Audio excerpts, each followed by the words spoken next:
Greetings,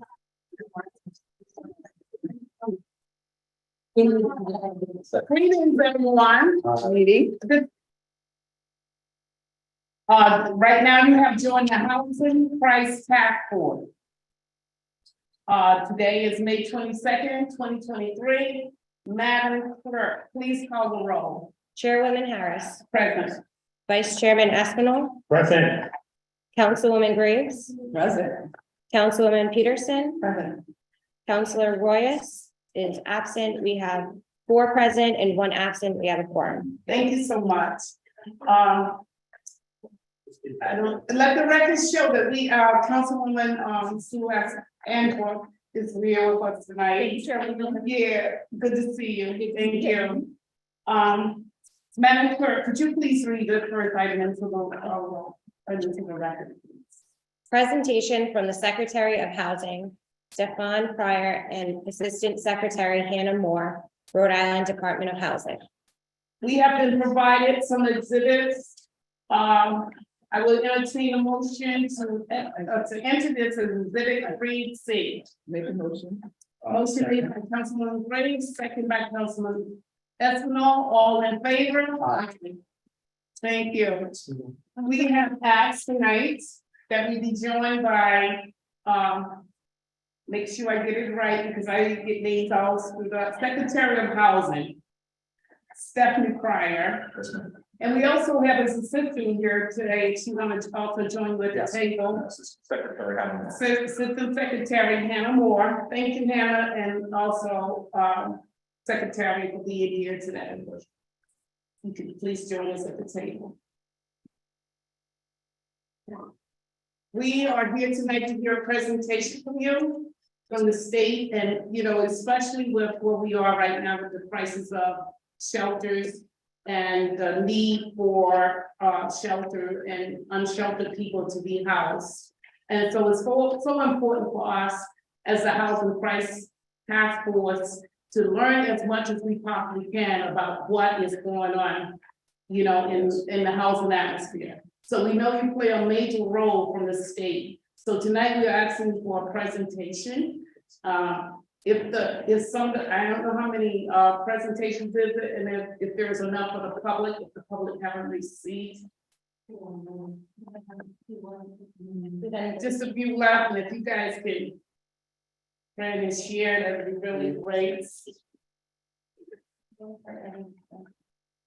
Do they have to sign in to speak or they? Mr. Pryor, could you please identify yourself and also your secretary for the record, please? Absolutely. Stefan Pryor. I serve as the Secretary of Housing for the state. I'm a proud Providence resident. Hannah Moore, Assistant Secretary for Housing and also a proud Providence resident. All right. So tonight you have prepared for us, and I know it's not online, right? It is online. Beautiful, great. So you have prepared for us a presentation. So we will follow you within this presentation. I will open it up for the committee to have any questions for you. And then after, we'll follow into the public, maybe who also here tonight to greet you. We seem to have a nice group of public with us tonight. Okay? Thank you, ma'am. You're very welcome. You may proceed, sir. Appreciate it, Madam Chair. First of all, Madam Chair and members of this task force, we want to thank you for dedicating yourselves to the question of the challenges we face in our capital city and indeed in our state regarding housing and homelessness. We're grateful for your deep dive into these crucial issues. What I'm going to do, if I may, Madam Chair, is talk to you about the status of housing and homelessness using some data that have been recently compiled or presented in a new form. And then I'm going to talk to you about the work we are doing at the state level.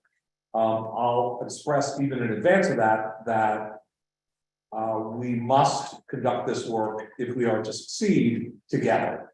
It's so important that we collaborate among state, city, service agency, and other stakeholder participants to get this job done because the task is enormous.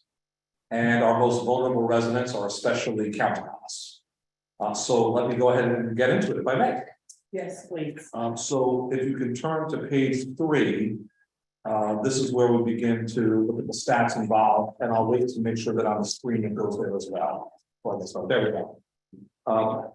This may not be perfectly visible to everyone in the audience, so I'll try to say these things out loud. I'll try to voice it over. But there's been an analysis of the housing production rate across the 50 states, meaning the housing production per 1,000 residents. It's a ranking of the states, and it's done in a fair manner, a proportionate manner, in that it's done in accordance with the concentration of population. And it is the unfortunate reality that Rhode Island ranks dead last. We have the worst housing production rate in the United States of America. 50th out of 50, which is a problem for Rhode Islanders seeking housing in our capital city, in our cities plural, in our suburban and rural locations here in Rhode Island.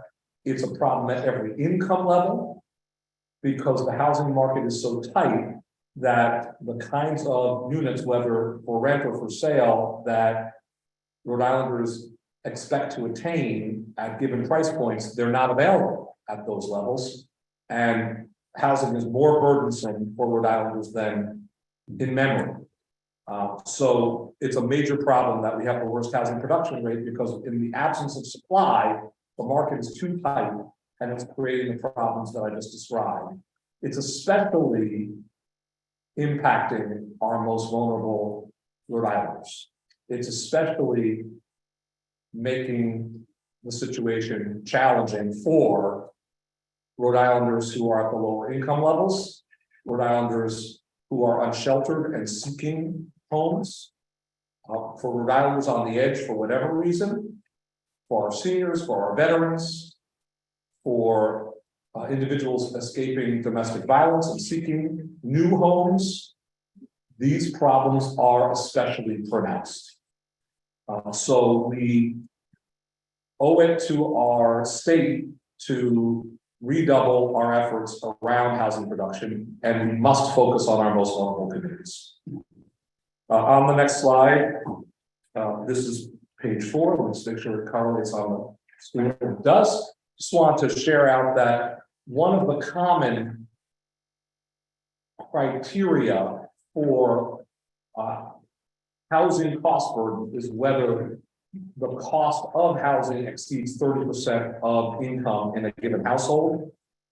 That's 30% of net income on rent and utilities is that threshold. What this slide displays is that 150,000 households are cost burdened, paying more than that 30%. Well, you can see the concentration where greater than 35% is in the pinkish red and 25 to 35% is in the yellowish color. And you see that Providence is in the category with the greatest percentage burden, that greater than 35%. I'm sure for this task force, not surprising, but we wanted to put this unfortunate fact in context and express to you that the mandate that you've given yourselves and that you've given to the broader community to remedy these challenges is certainly merited. And we must do better by cost burdened Providence residents and Rhode Islanders. Next slide. And this is slide 5. One of the contributing factors that is contributing to our low housing production rate, and in particular, the lack of truly affordable housing in Rhode Island, one of the contributing factors is that we have been underinvesting as a state. Now, my commentary here isn't specifically on municipal government, but I think it's fair to say, this is separate from this slide, the state government, the city and town governments of our state have been insufficiently resourcing housing production and preservation. But I'll speak just to the state stats utilizing this slide. A dubious distinction once again, Rhode Island is second to last among New England states in per capita spending for housing. Second only to New Hampshire, and I'll reference New Hampshire several times. We are not in a good position if we're competing with New Hampshire because they do a yet more miserable job on housing. So, you know, we're not merely trying to beat them because we ought to be trying to be the exemplar in the New England region. The New England state that does best by our residents regarding housing, and in particular, regarding our lower income and moderate income Rhode Islanders, we ought to be doing the best in terms of the production and preservation of units. We're second worst in the entire region. On homelessness, Madam Chair, I want to share some specific rankings to put in perspective our homelessness problem. We have the 17th highest per capita homeless count in the country as of the most recent point in time count, which was last year. There is a new point in time or PIT count coming out soon, so we'll see what's happening there. And that's on a per capita basis. So this is once again a way of looking at the proportionate share, if you will, of homelessness. And 17th is not where you want to be. And this is slide 6, by the way, so making sure it follows on the screen if I can request. So this is overall homelessness, sheltered or unsheltered, homeless, where an individual or a family does not have a permanent home. And now if you look at the next slide, the unsheltered homelessness, there may be emergency shelters that are in fact serving as interventions. That's very important. I'm going to talk more about that. We're 32nd highest, still not where we want to be, but at least shelter is playing a meaningful role in our ecosystem and helping our very most vulnerable Rhode Islanders. So we're 32nd highest per capita for unsheltered homelessness in the United States. It's very important that we continue to focus on emergency measures as we build towards permanent solutions, and I'll come to explain that as we go. So that's just some context, Madam Chair and members of this task force. I want to get into before you do that, I just want to take a pulse check with the committee and see if there are any questions. I'll let the record show that our Councilman Royce is here. I want to check in with the committee. Are you all right? Or should we continue? Okay. I say we continue. Okay. Thank you. Thank you. Please. Appreciate it. And feel free, of course, Madam Chair, interrupt as we go, as you just did. If there are other points where it's helpful. This is now page 8. So to make sure there we go. I'm going to talk a little bit about the State Housing Department as one of the coordinating entities for these efforts. There was a request in advance that we present on this, and we're very happy to explain who we are.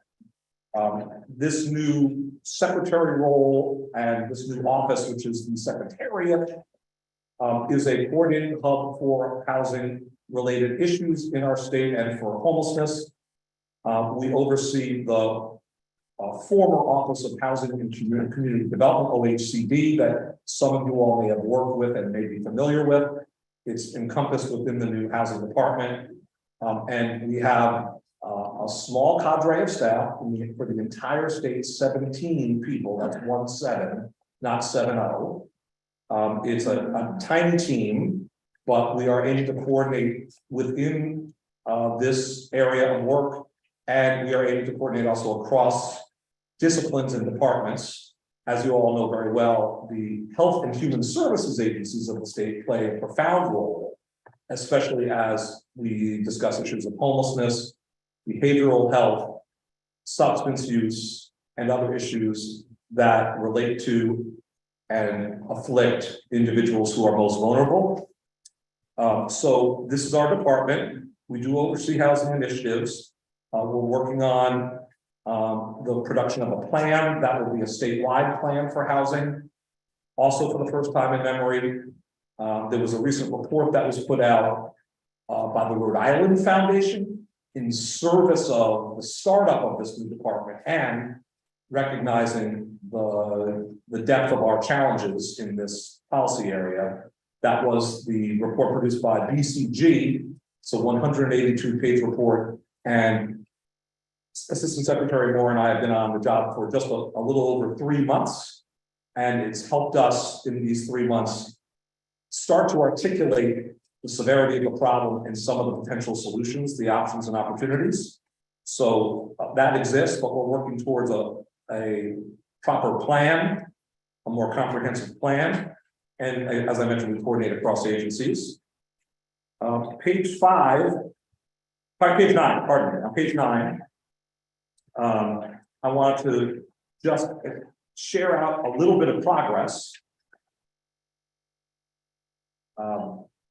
In recent history, this represents a lot of progress in this scheme and scope of the problem. Still, we're just getting started. But just last week, I joined my fellow commissioners. I now chair the board of Rhode Island Housing and Mortgage Corporation. We all know it as Rhode Island Housing. That's a separate entity. Rhode Island Housing announced that we have approved financing for 1,400 units across our whole state, 1,200 of which can be categorized as affordable units. So financing that helps to fill out the capital stack and makes these projects financially viable. And if you take a look at the affordable unit breakdown, in just Providence alone, there are 604 units that were approved for these developments that you see listed on the page right here in Providence. So this is encouraging. The systems are starting to function in that there have been a series of resource allocations for housing with an emphasis on affordable housing in Rhode Island. There has been an historic allocation of federal funds in that the American Rescue Plan, with its $1.1 billion allocated to Rhode Island, saw $250 million of those dollars allocated to housing, with the great majority of that going for affordability in one way or another. And a great amount of that going to housing production and preservation. This is a big portion of that wrapped into other pre-existing and new programming for the purpose of housing production and preservation. So we're already seeing new developments get approved, or expansions of developments get approved, or preservation of units get approved to the tune of 1,400. There will be more rounds, not too many more. So the truth is that of the dollars devoted to housing development, there's only in the neighborhood of $30 to $32 million left for fiscal year 24 and going forward out of the state fiscal recovery fund dollars out of the American Rescue Plan. So out of that American Rescue Plan allocation of $250, there's a subcomponent for development. There's really only $30-ish million left for allocation for these purposes. So I don't have the graph in this particular deck, but if I did, what I would show you is that, as I mentioned to you, Madam Chair, we have the second worst investment level on a proportionate basis in New England. And we've seen a spike because we did invest American Rescue Plan dollars, I think wisely, in housing stock. But we're going to see this dramatic decline starting next year when we're still allocated, but we're going to see a decline back down to the baseline that's much too low. And we need to establish a combination of one-time and sustainable sources of funding to produce housing stock that's sufficiently affordable for Rhode Islanders. A couple points about that. There have been some steps taken that led to these 1,400 units that I just described. I already talked about the American Rescue Plan components, but there's also dollars that have been allocated from a new conveyance tax increment that's generating maybe $3 million a year for the entire state. A good start, a regular revenue stream, not enough. Every so often, we all see on our ballots when we go to vote, a bond, general obligation bond for housing. That's a good thing, but it's also a sign of the frailty of our system, our so-called system of housing finance, that we occasionally fund bonds to enable housing production. It's an ingredient, but it's not steady enough, and it's not, in terms of dollar amount, enough in that sense either. So there are ways in which we are investing in housing, but they must be enhanced. All this to get to slide number 10. Don't wait for it to go there. Okay, right now, before the General Assembly, we have new tools that are proposed to advance our housing production and preservation work. First bullet speaks to new state LIHTC. Let me explain what that is. In most northeastern states, even beyond New England, 6 out of 8 northeastern states have a state low-income housing tax credit. A state low-income housing tax credit is necessary because what it does is it leverages federal funds that are available, but in order for a developer to utilize these illustratively 4% LIHTCs or LITACs, they need to fill out their project budget, or the federal tax credit is worthless to them. They may be able to obtain it, they probably cannot in Rhode Island, but hypothetically they could obtain it, but they wouldn't be able to build their project. Why? Because the budget's not. So in order to leverage that tax credit and truly pull it down, spend the dollars on brick and mortar, we need to have the matching funds, or at least a partial match sufficient to fill out the project budget. 6 out of 8 northeastern states see that problem and remedy it with a state LIHTC, state low-income housing tax credit. You guessed the other state that doesn't in the Northeast, New Hampshire. Not a model state for these purposes. And New Hampshire and Rhode Island are the only 2 northeastern states that don't have a state LIHTC. Well, this legislative session, we have the opportunity to remedy that problem. We have put before the General Assembly a piece of legislation and a matching financial infrastructure so that we have a long-term mechanism for matching the federal workforce federal workforce tax credit, low-income housing tax credit. The legislation is drafted based upon regional and national best practices. There's a lot to learn from other states that already have a state LIHTC, and it would allocate $30 million a year for these purposes, which could yield 2, 3, 4 new developments or expanded developments every single year. Hundreds of units, a couple hundred units could result every single year from that new companion tax credit. So we very much hope that that will pass. It's been received well by leadership and membership alike in the General Assembly. But we need to ensure that we all advocate for it. There are certainly no promises, and there's a lot more advocacy that would be welcome and needed. We've also included some other tools.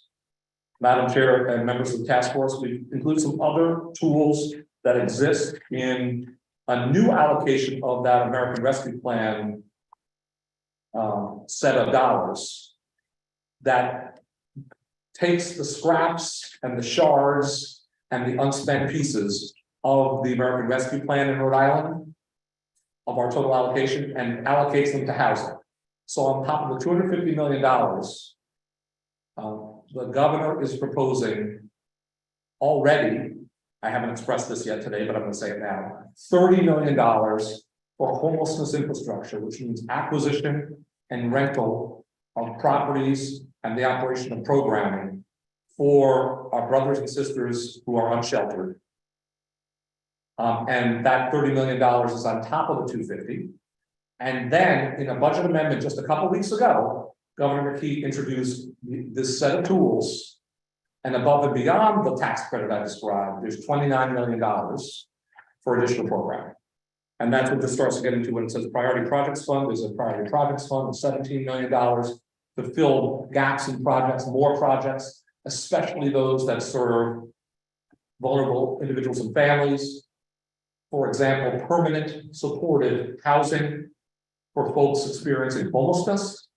For example, very affordable housing, truly affordable housing. For example, housing for our seniors and veterans. For example, mixed income housing that may include the aforementioned units, so that we have healthy communities that include units for everyone seeking housing who cannot obtain it. These are a variety of the ways that the fund can be used. I'm moving on now to one of the bold categories here, and going to get into some of the subcategories. Tools for municipalities.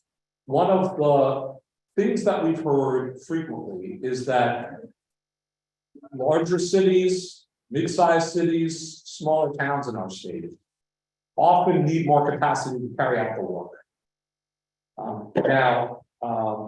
There are devoted civil servants here in Providence who are getting the job done. But even so, there's a need for certain things to carry out housing development. One of the examples is that here in Providence, our capital city is blessed with transportation infrastructure, a variety of kinds. One of the busiest train stations in the Northeast, indeed, in the country. Bus stops that serve our residents well. Other infrastructure of note. Can we build more density of housing with an emphasis on affordable housing, inclusive of a mix of incomes, in our infrastructure-rich locations in the capital city in order to serve Providence residents and Rhode Islanders more generally? So there's a transportation-oriented development fund that would help cities and towns upzone and otherwise adapt zoning as the city or town sees fit. This is not a mandate. This is an incentive and investment to help a town, to help a city get there, and also for direct investments in the developments that may occur around a so-called TOD, Transportation-Oriented Development District.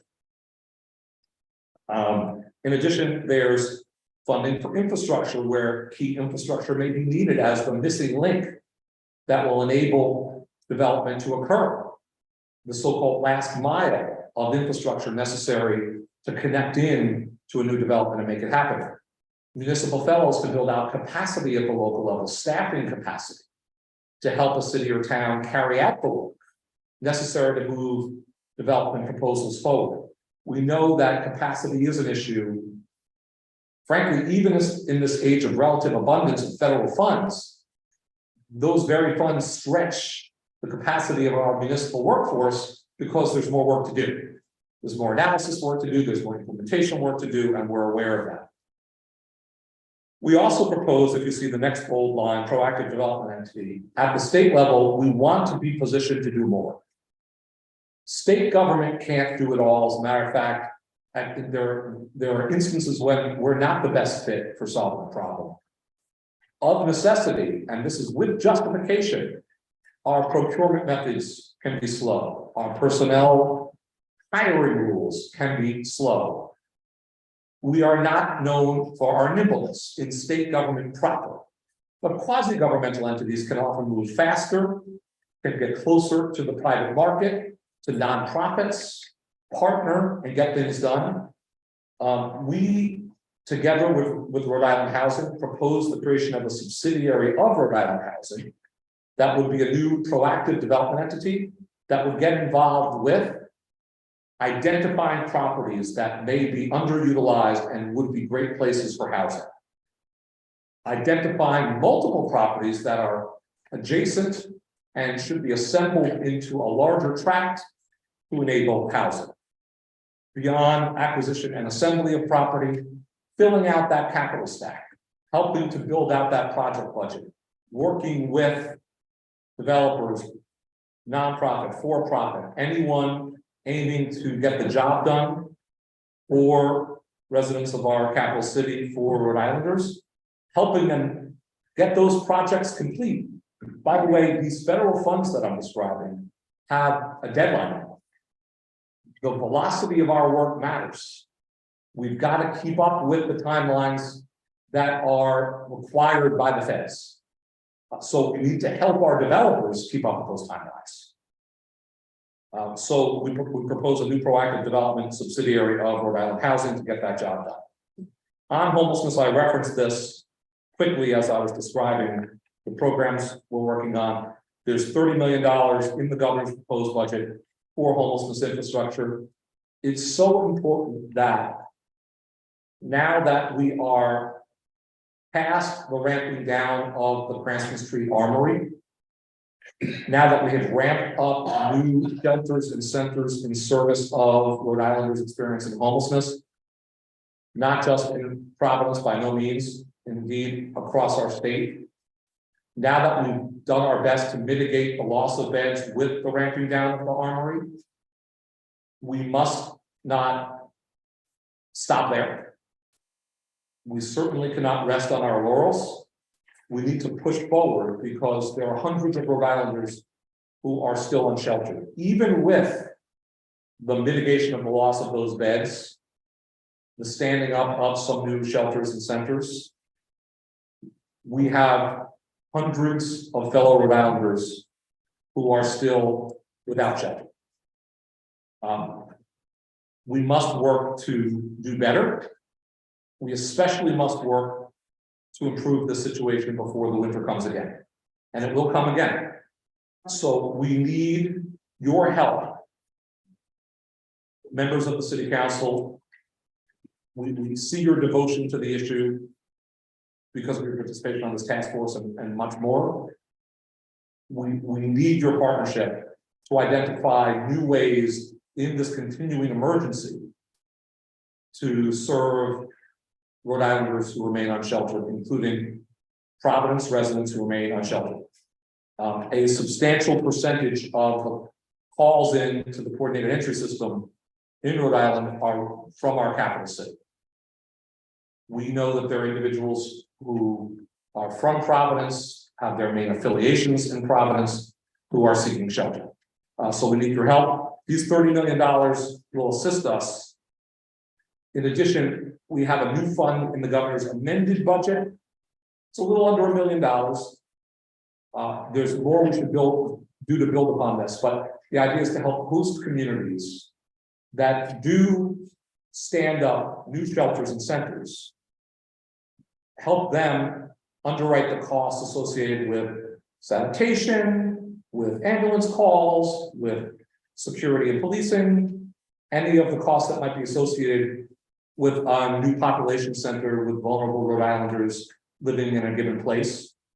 We'd like to help to offset some of those costs and share some of the responsibility with host communities, Providence included, if there were to be expansions here in host neighborhoods. Addressing homelessness, more information on page 11. We also need to prevent the problem. It's essential that we aim to help Providence residents and all Rhode Islanders who are at risk of homelessness, who are experiencing housing insecurity. It's important that we intervene when we can. One of the ways to do that is to prevent eviction. And one of the things that we've done out of the housing department is in one of our earliest actions in this new leadership, under this new leadership team, is we've committed more than $3 million to the expansion of legal services to help individuals at risk of homelessness receive the legal representation they deserve and they need in order to prevent, within the limits of the law and before the court, the eviction that might otherwise be coming. So we work with Rhode Island Legal Services and their partners to expand their services. We aim to see over the next year or so how this goes. And it may be a justification for all of us, municipal and state officials, to invest yet further. Because if it's successful in keeping fellow Providence residents and fellow Rhode Islanders under their own roofs, it might be worth the further investment. We also need to collaborate with our healthcare systems. As you know extraordinarily well, the headquarters of these systems, at least a couple of the big ones and beyond, are right here in Providence. And some of the major hospitals and other emergency care and routine care systems are housed here in Providence. We do have challenges, and we experienced this in operating the Armory. When I say in operating, with big thanks to Amos House for their everyday role and to the National Guard. But what we witnessed there was that hospitals do dismiss their patients sometimes without destination, without a home to go to, without a transition plan. Now, maybe in some instances that those hospitals are under-resourced. I'm simply identifying the problem. I'm not expressing all of the root causes of it. But what I'm saying is that these things are happening.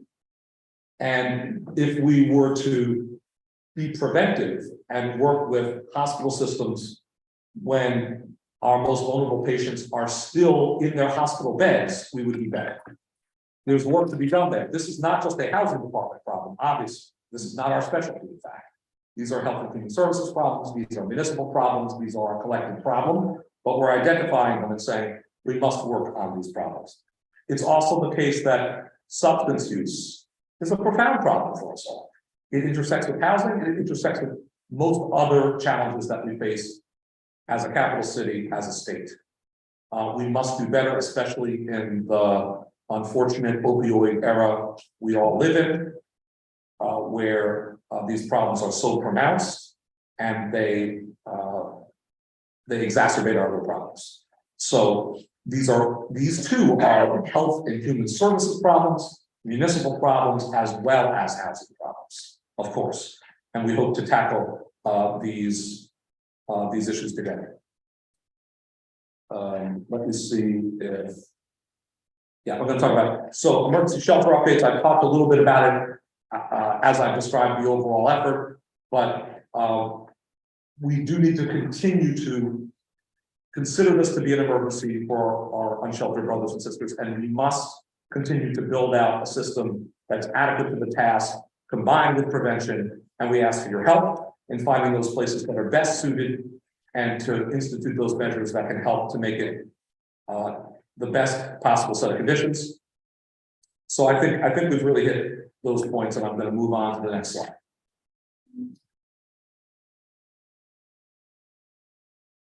I did refer to this report. This is the cover page. Just to say it again, I commend to you this 182-page report that the Rhode Island Foundation produced utilizing BCG on all of these problems. They do yet deeper analysis on the points that I'm raising, and that is on route 2 that helps to lay the groundwork for, but by no means produces a state plan. And we do wish to undertake the work for a state plan that will help to identify short, medium, and long-term strategies to address these intertwining problems. And I'm going to ask Assistant Secretary Moore to talk a little bit more about our groundwork and our prospective work regarding this plan. And let's go to the next slide. Thank you, Mr. Secretary, and thank you, committee, for having us tonight. We are so grateful for the BCG report that the Rhode Island Foundation and their partners put together, but we know this is a long game.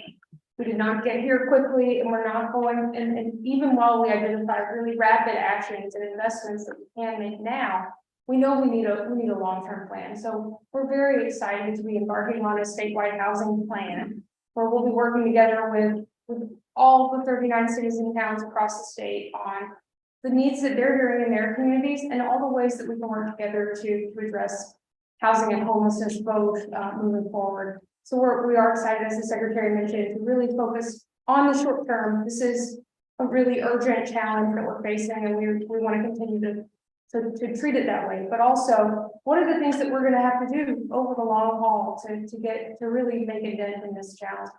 And we'll be looking at everything from rental market, home ownership market, how we deal with healthy housing, how we deal with challenges that landlords and tenants face. We'll be hearing across the state about a variety of housing needs, and we're excited to partner and really flag this as an opportunity. This is just at the very, very, very beginning, and we'll be happy to share updates as we move forward, but want to flag this as an opportunity moving forward. So Thank you very much. Thank you so much for that presentation, and it was just filled with wealth of knowledge. First of all, I want to commend you for the work you're doing. Some reason or the other was struggling with the fact that we had already worked on a comprehensive housing plan for the state. Yes or no? In the past. In the past, definitely, there have been plans of different varieties, but a comprehensive plan that looks at it all in one place it's been fewer. There have been individual plans around homelessness, around certain parts of the housing problem. There was an attempt at a broader plan in 2010, so that's certainly dated. So that information, you do have something you're piggybacking for. Yes. They're not starting over this. By no means, no, we Yeah, have because that. variety of documents we're drawing from, and that BCG report too. Absolutely. Yeah. Absolutely. Appreciate that. And I want to open it up to the committee because I do have a few questions. I know Councilwoman Peterson have to go to another affair, so I'm going to start with you, Councilwoman. I appreciate it. Thank you very much for coming today. You know, I think we've all had collective conversations at one point or another about how important this is and how dire it is, and some neighborhoods more than others. But one of the things that Councilor Royce and I did at one point was we went out actually to an encampment that's over in his ward, and I think one of the things that was most alarming to me outside of the encampment and the situation at hand right now was you had talked about hospitals not having some sort of a plan, a follow-through plan for people once they are discharged. Reentry was also another situation where we found that people that were reentering didn't have a place to go. And this was something that was alarming, in addition to the fact that knowing that there were actual services that were being provided to the people of these encampments, whether it was food, water, very basic human needs. It was something that both Councilor Royce and I think we both kind of left like, what can we do right now? And the quick impactful things that we could be doing aren't quick enough. And so to that end, one of the questions that I have is what exactly are you doing to help in these very basic human need day-to-day situations? Yeah, I'll answer in terms of what the housing department is on a preliminary basis doing, and then I'll quite frankly frame it as what we can do together. Sure. What we as a small fledgling department are doing is aiming to open new shelter and center locations, seasonal center, across the state. To be sure in Providence, but also in other locations where folks who are experiencing homelessness may have affiliations, or where there just may be real estate that we can utilize. So in the last few weeks, we've opened new shelters or centers in Warwick, in North Smithfield, in Providence, in Woonsocket, just in the last few weeks. And we need to continue that process.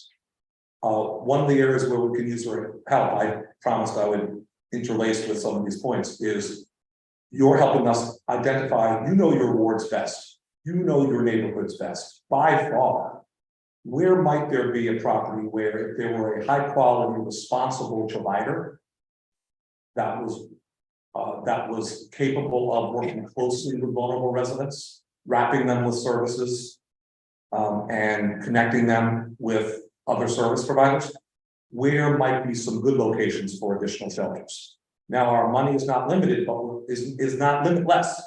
But we're hoping that we will see some of the new dollars that I described, that $30 million fund, for example, to acquire some properties that we can operate in conjunction with providers over the longer term, et cetera. But that's something that we've done, and we must do more. But I think we should all take pride in the fact that we didn't simply allow for the armory to come down. acknowledging that there were Providence residents who were utilizing the armory and there were residents from across the state. We opened new shelters and centers to mitigate the loss of beds. We need to continue to think about it that way.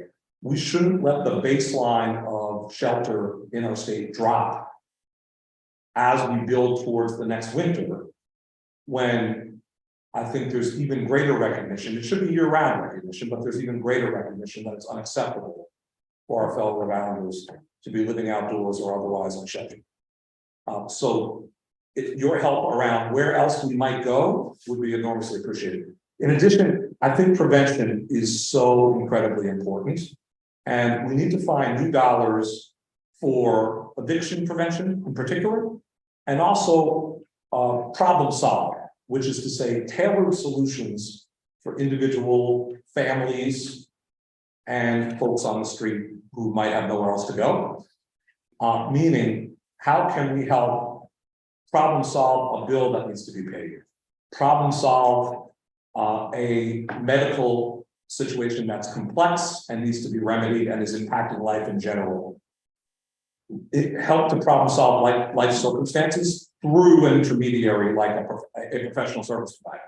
So these are ways that we're making investments.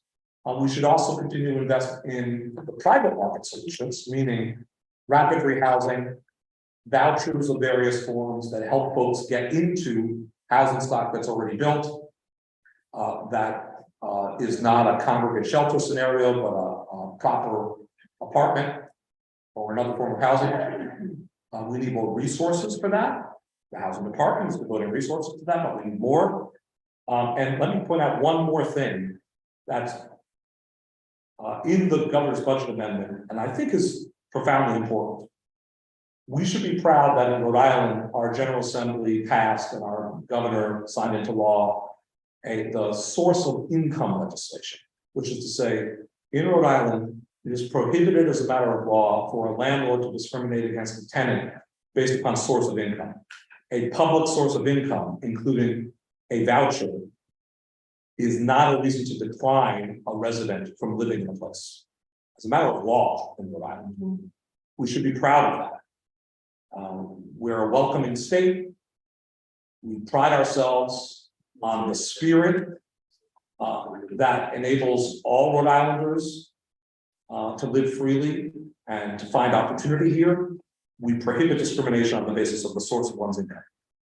Having said that, we don't know whether it's working in practice. We don't know sufficiently in any case. So we put a couple $100,000 in the governor's budget amendment to get out there and take a close look, to analyze whether it's working, whether landlords are paying attention, whether intentionally or unintentionally, whether they know, and whether there are some programmatic steps we can take to make sure that this is enforced. So I've given you a few of the ways. I want to end with this. The ultimate solution is permanent housing. We must. You've talked about encampments. So permanent housing will not, in anything approximating the near term, help folks who are living in an encampment right now. But I do have to express this. The solution, in substantial part, to all of these problems is permanent housing, especially permanent supportive housing. Now, folks who are most vulnerable in Rhode Island certainly need other services, substance use, behavioral health, much more. It's interrelated.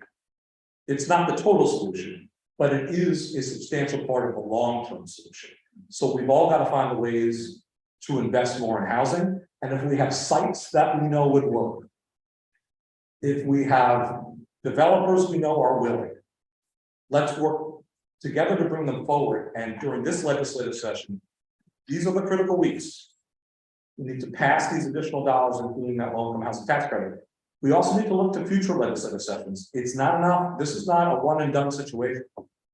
It's not enough even to do very well in this legislative session. We need to sustain that. May I ask a follow-up question? A different question. As you discussed some of the measures that you're doing to enhance housing investment, one thing that I happened to see was perhaps in your guidelines or regulations, was a rule or regulation with regards to the ability to seize any property listed for any reason without public hearing or constitutional protections. And I just wanted to follow up and ask, what exactly is it that you're looking to do with that very, very important and key authorization or opportunity? Because it seems to me like that would be, I know myself, I would be a little bit worried if you decided to say, hey, by the way, I want your house. Where do I go? The short answer is nothing new. Mhm. And first of all, you're reading somebody's summary when it says without public meeting, without public procedure, because someone's summary is expressing that, not the actual law. So But just, the actual law doesn't state anything with regards to constitutional protection of public hearing. it does actually. Oh, So just because this is a source of confusion in my view, it's very unfortunate. But in creating the new Department of Housing, our attorneys were told, spell out the different functions and authorities that you would want to have in a housing department, especially those that are already existing in the state, not new. So it listed out acquisition of property through purchase, assembling property, negotiating, grant making, grant administration, and it listed out taking or eminent domain. Right. That is a power already inherent in the state, and all the drafters did was list the existing statute, not something new, where in order to pursue eminent domain, no one state official can take property. You have to go before something called the State Properties Committee in an open public meeting, and series of meetings actually. And the Properties Committee requires an appraisal, requires the reason why this property is necessary for whatever the public purposes. Exactly the same thing that Department of Environmental Management needs to do, or Department of Transportation needs to do, DEM, RIDOC. That's all that was intended there. Great. By the way, this is not an effort to take people's houses. This is an effort, for example, this is a Pawtucket example, but in Pawtucket, there's Memorial Hospital, Mhm. which is a property that has now for years been lying unutilized, in some cases for sections of the complex deteriorating.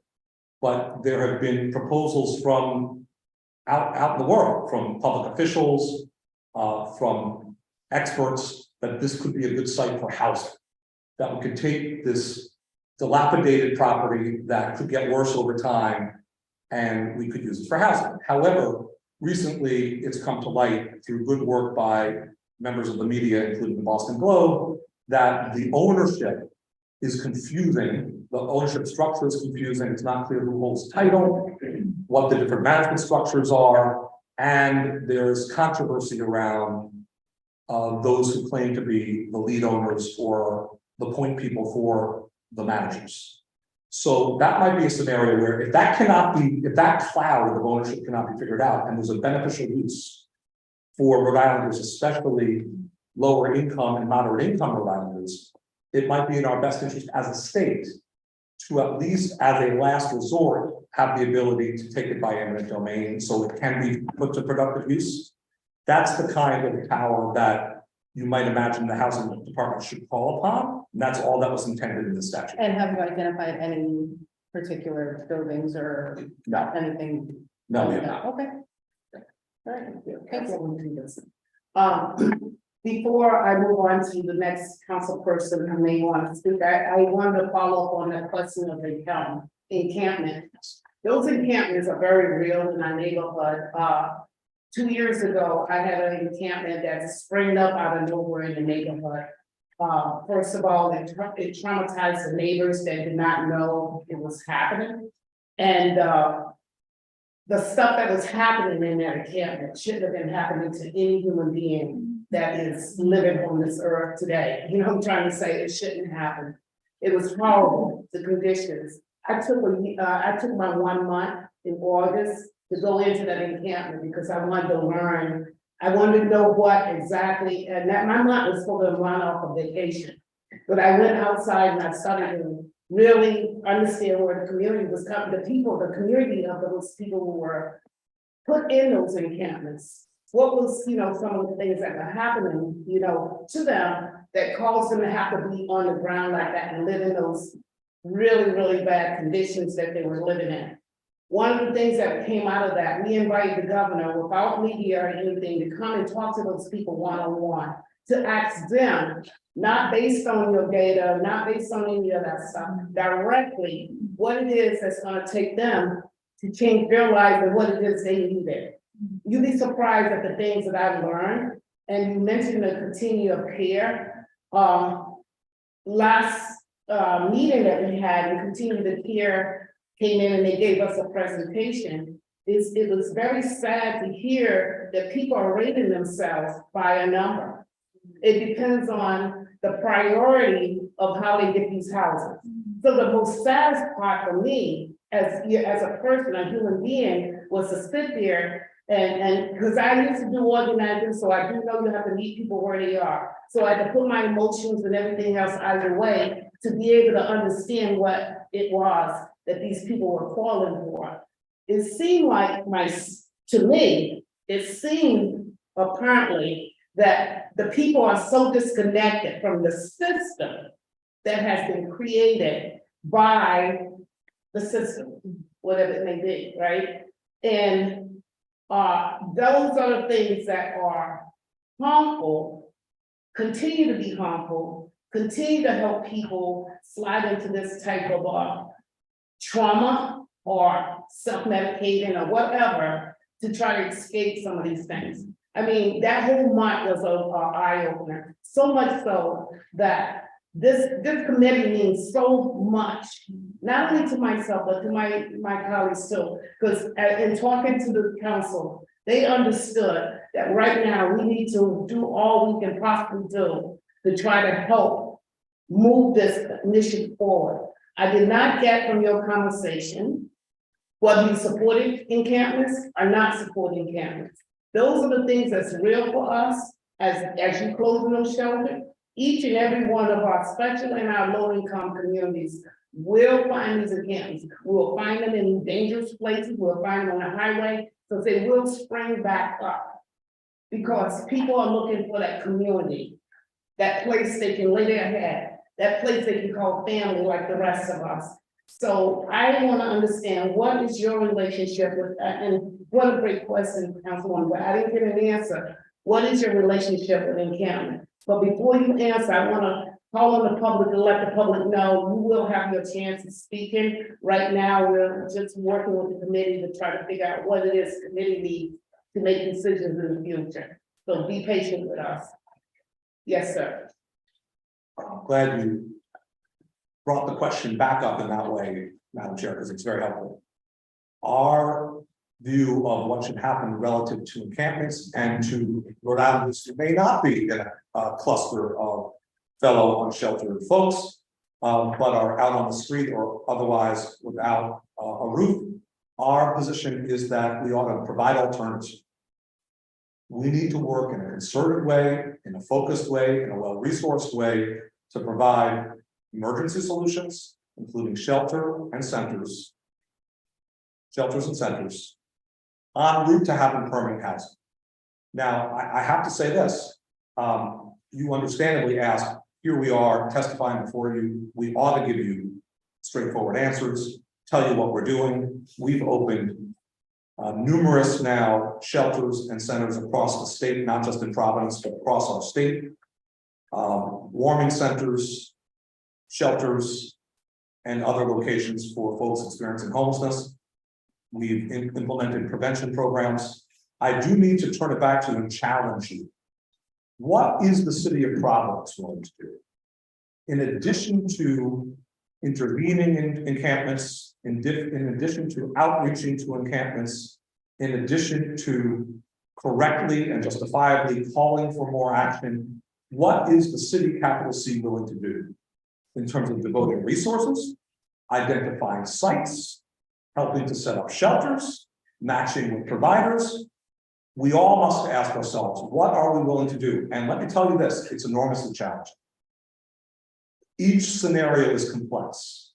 Any location has its own conditions and caveats that ought to be brought with the given new shelter or center.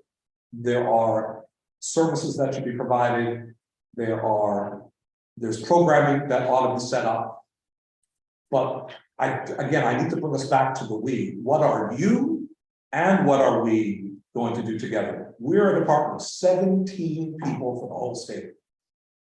By the way, marvelous staff members, some of whom are especially adept at grant processing and budget keeping and liaisoning with the federal government, and a couple of whom are devoted to homelessness.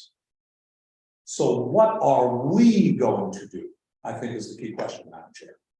I appreciate that. I appreciate that so much because you're asking the right person. Someone who has a ward that's oversaturated with people who have provided more than enough service because of the zoning that's there and have brought all of that there. I think in my neighborhood, we've done our fair share. What we are looking for the state to do is look for that 10% and look for other communities that would share in the same thing that we shared in. I want to say, when I walk around my community, I've been in this position for 8 years, and when I walk around the community, I cannot be more proud of the people that I live with in that community because of what they go through and the things they see. Yes. Right now, we're pushing for public safety. We're looking for the safety of those people. Our community have came together just in South Providence and created an assessment of how these people's safety is being evaluated. Now, yes, we do have a responsibility as a city, but we also lean it on the state to make sure the state can go to all of these 50 municipalities and make some moves and serious moves around policies. We will be right there piggybacking with you, whatever you need us to do. And we will testify at the State House. We'll do whatever we need to do. We will move our community if that takes us to do that. So that's my answer to what the city and us as a council, especially Councilman Royce, who's sitting here saying, what do I do with this encampment? Because I don't want to violate anybody's humanity at all. And so we're here. But we need to, like you said, figure out just from the 3 months of your work, how are we connecting? I mean, we want to be able to pick up, we want our policy people to be able to pick up the phone call and ask you a question, and that question is, and vice versa. But as far as South Providence is concerned, I think we should have some kind of medal over there, and we should have some kind of extra funding in that neighborhood. Yes. And I have to say that you asked the right person. Yes, and you heard if you find yourselves on Smith Hill, if you find yourselves in the state capitol, if you find yourselves in a legislative hearing at the General Assembly, we are asking for funding for host communities who are doing their part. So we think that Over here. honestly, we need your help passing it. And we do think that there are federal funds that are expiring that are devoted to the municipality, the city of Providence, for instance, that are currently devoted to our most vulnerable Providence residents, including folks who are experiencing homelessness. We need to make sure that we're renewing or we're replacing funds to make sure that the encampments don't grow as one manifestation of the problem. And most importantly, to make sure that more of our fellow Providence residents are not out on the street and suffering as a result. Madam Chair, thank you very much for that. Thank you. No, thank Very you. well articulated, very well evidence expression. We appreciate that. We know that for years and years, the city or the state has not entertained this, and for years and years. So I understand why we're where we are, but we cannot keep making excuses. I believe right now it's on us. It's a burden on the state and the city. So we're here. We're definitely here. And I'm not talking for just the committee. I'm speaking on the behalf of the entire council. Yes. We've been governed by our president to make some very significant changes within the council around, housing and the housing. So we depend on you so much. I was talking to Councilwoman Gray. Okay, my thing is, we're talking about the city of Providence. If you go to a lot of these places, most of those people are not from the city of Providence. They're from all these other areas around the city. I mean, all these other, they're coming from Woonsocket, they're coming from the little rural six towns that probably don't have a space so that they come into the city. And thinking, I don't know what they think they're gonna get, because if we were doing that, well, we wouldn't have our own people out there, you know, but, so I think that a lot of us are working hard, you know, and there's a lot of organizations that are working hard within this city trying to do things. I can just, I'll toss out the Providence Community Health Center. They're the ones that have to do a lot of that. When you're talking about the wraparound thing, when the hospital puts them out, a lot of these health centers are coming in and trying to do whatever they can do to try to help people. Do they have houses for them? No. The other thing, I'm listening to all of these ideas, and all these ideas are old. You know, the vouchers. We know that we've been giving out vouchers. People have been holding those vouchers for years until they expire. And people are tired of hearing that, you know, I'm gonna get a voucher, but they know it's not they're not getting anywhere with it, you know? So because there's really no houses in Rhode Island and Providence. I mean, we don't have the housing stock, you know. To be truthful with you, I don't even know if there's a lot within the state, but we need to look outside of just Providence and trying to help house everyone, you know. And I don't know how we're gonna do it. I really don't. But I'm glad that Councilwoman brought up the fact that we've had so many studies, you know, and we don't want to keep having studies, because that's the other thing. People are like, every time we turn around, there's a study, and they come back with these 100-page thing and this, that, and the other. We don't, you know, people are tired of hearing about the study. They want something done. So if we can lean from the ones that are already there, you know, the pearl that was in that one, and put it together and just go ahead and do something, because the people need help now. You know, they need help now. And unfortunately, like I said, the city of Providence, we don't really have any houses to give them. You know, we can talk a good show, but we don't have it, you know. So we have to figure out how we can fast through some of these other things that you were talking about. How can we get them? I know you said rapid. What is rapid? You know, and can we show something? You know, to uplift their spirits? Because sometimes, you know, the people will feel better and maybe not do as much as getting deeper in that hole if they think that there's something, that there's a light at the end of the tunnel. You know, they're disillusioned, and to be quite frank with you, I think most of us are getting disillusioned with this. And this really didn't make me feel any better when we find out that we're at the bottom of the floor. You know, the 50 states designed to make us you know, feel good. you know, so it's like, what can we do? So I think I agree with Councilwoman Harris. We are here, we're willing to work, we're willing to help, but you know, but we're at our wits' end also. And I also want to go back to that eminent domain thing. We've heard that before. Coming from a group of people where they use the eminent domain to take people's properties, and half of them are now parking lots now. All you got to do is go over to South Providence, to the hospital. You know how many homes were there? Yeah. You know, so, you know, we really don't want to hear that word. Every time you hear that word, fringe, because we know which community you're gonna go into and raise. So we really don't want that. So Well, on your question of action versus talking, or truth forward steps versus planning. I hope we are starting to show what can be done in just 3 months, and let us prove together what can be done in 3 years. And indeed, we're remedying 30 years of neglect and underinvestment and inaction, right? So what can we do in the decades to come? But in these 3 months, we've stood up or otherwise expanded half a dozen shelters, extended numerous walking centers. And mind you, I know you've heard it, but I want to say it again. Warwick, North Smithfield, Woonsocket are the locations of these shelters that we've opened and expanded.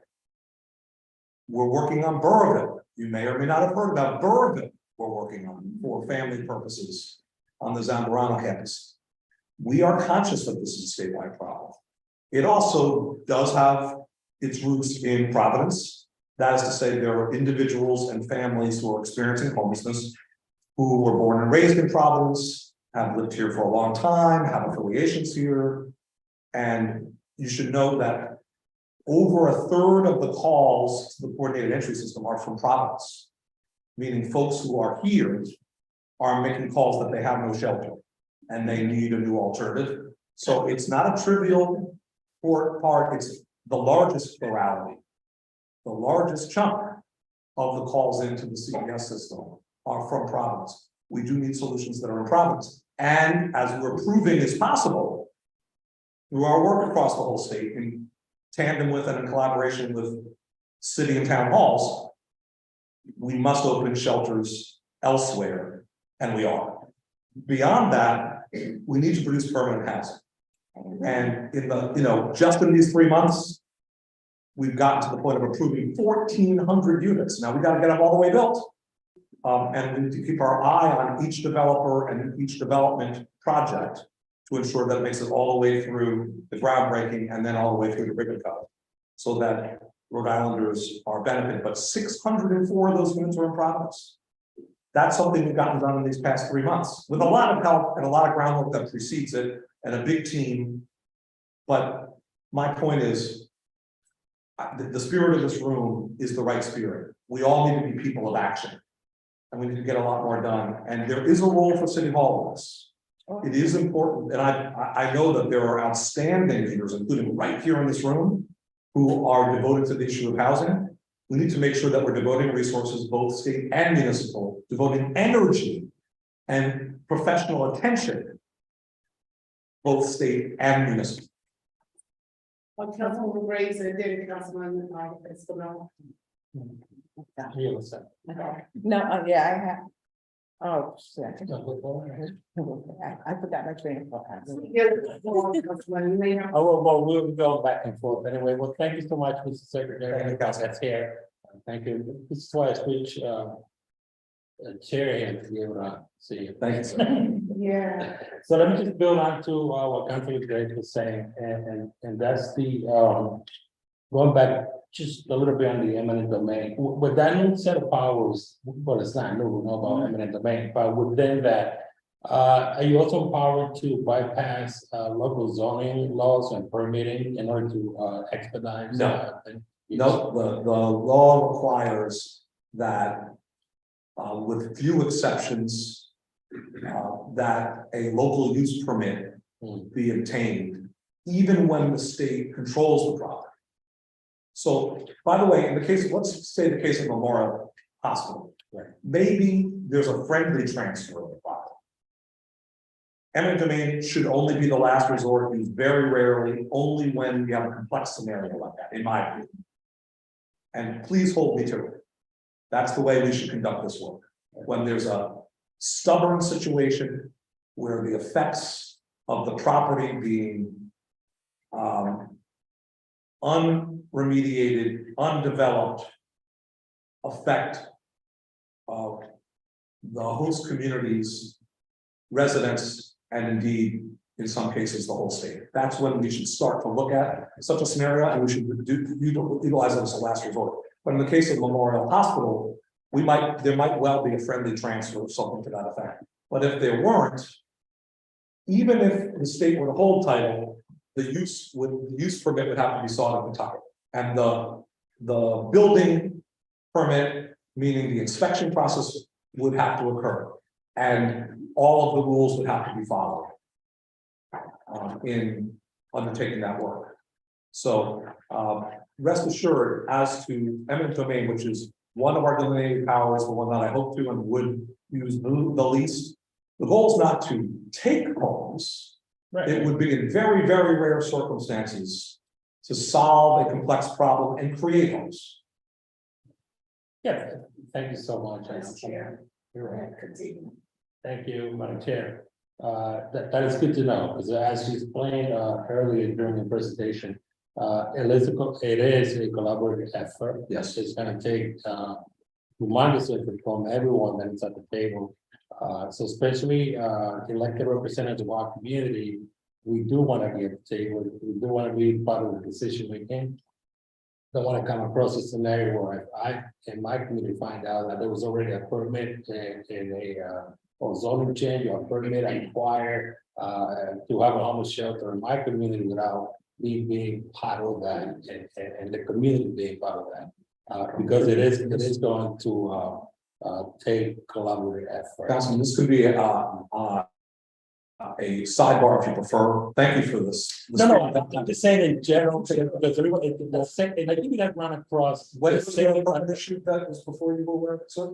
What's that? You can do this as a sidebar, by the way. No, Whatever you prefer. I'm not referring to my specific issue. Fine. I'm referring in general because I do feel that you're gonna come Yeah. across the same scenario Yeah. in any community that you go to. Yeah. Because every community out there is represented by someone. Yeah. So just in general, I would think that this will be an ongoing conversation that would be and hope to net good results, but because of a collaborative effort. Absolutely. So, And you've embodied that, Council. I want to point out, and so many council members have, I just want to express, to my knowledge, in Providence or anywhere, we have not undertaken a project where the permit was sought without local officials being aware. So if there's a scenario I should know about, maybe it precedes me, I need to know about it, but no permit was issued.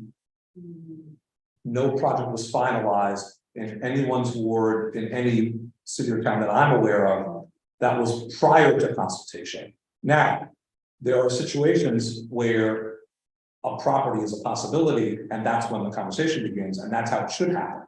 That's certainly true. So, Councilman, thank you for raising it, and let's continue to work on these processes together. And then again, collaboration is key, and let's not forget, this is the population that deserves respect, deserves the helps, but also let's give the people and the residents that live there the same respect and consideration that they deserve.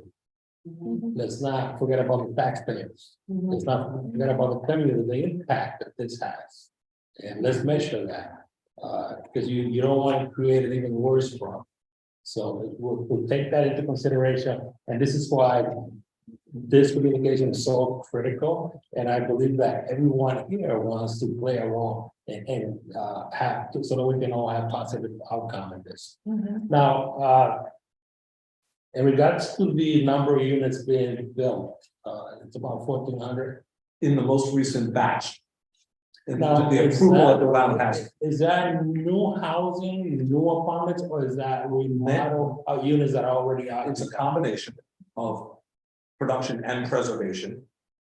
And 1,200 of those 1,400 are affordable. Meaning that But they're for low what's the and. number of new production? What's the number of new apartments out there? We can get that number for you. We can get that number for you. Because 1,400 is a wonderful number. Yes, I mean, this would with that. yes. But if we just remodeling apartments where people already live, we're not. It's a combination of the two. And I will note that preservation is so important because if we lose our affordable units, then we're still backpedaling. But your point is well taken, Councilman, and we're gonna get you next. And also the $30 million that we spoke about earlier from the ARPA funding. Is that 60 million that we're looking at, 30 from the ARPA funding and 30 on the budget for this year with the state? Or is it the same amount of money that we're talking? Coincidentally, there's several different 30s. There's 3 30s. There's Sorry.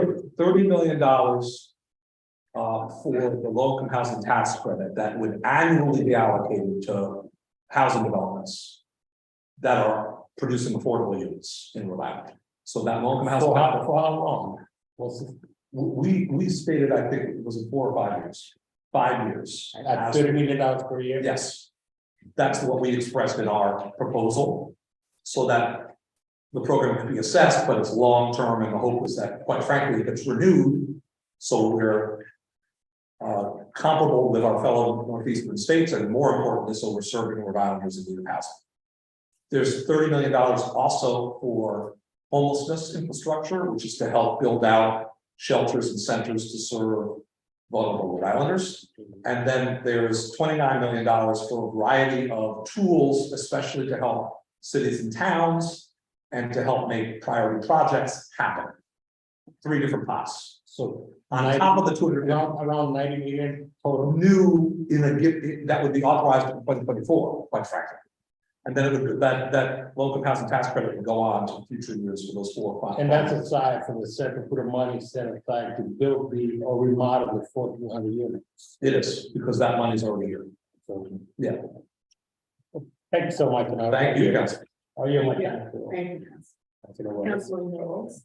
Thank you, Mr. Secretary, for coming. I have some thoughts and random questions. Actually, in addition to getting the number of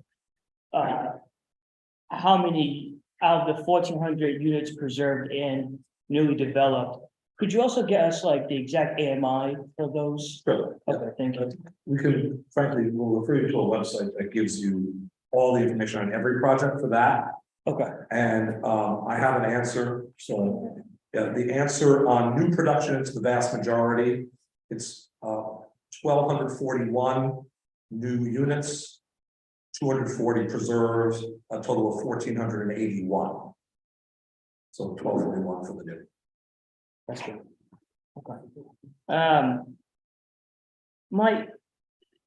So going back to the statewide housing plan, do we have like a deadline of some sort when that's going to be completed? We don't yet, because the request for proposals that was actually designed by my predecessor, but I think this had some merit, is asking the applicant teams to tell us how long this will take.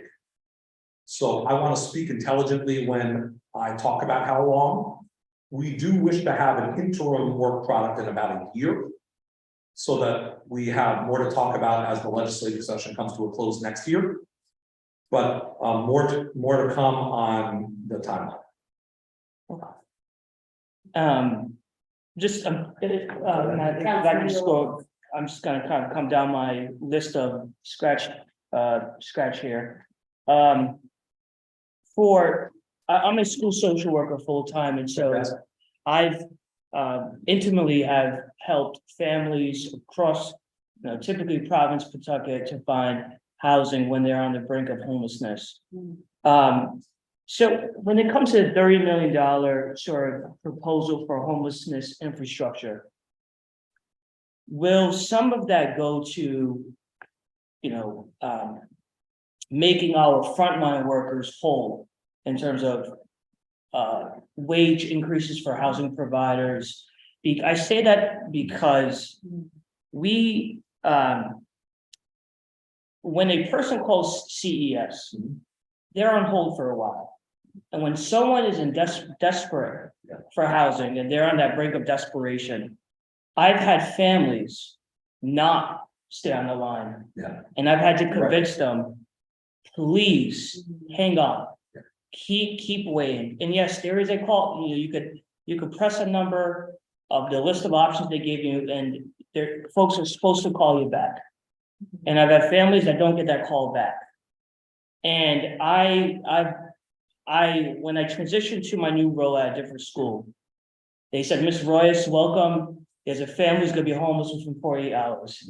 So I rushed to get this family housing, and I reached out to my network. It was a Hail Mary. I reached out to my folks on social media, but it wasn't a housing provider agency that secured funding for a family who to be sheltered in a hotel. This organization will remain anonymous because they've asked to be. But when I was running around trying to get this family shelter, there was various, and this is no fault of any housing provider, because everyone's at capacity. But no one picked up their phones. CES is bottlenecked, it's congested. And so when we think of someone who's in a desperate circumstance, we have to expand the amount of workers in our who's on the front line, who are fielding these calls. Because if they are not answering someone's call, that person in that dire circumstance is going to further lose hope in the system. So I just want to express that thought. I also want to ask, I know, Mr. Secretary, you have said that a lot of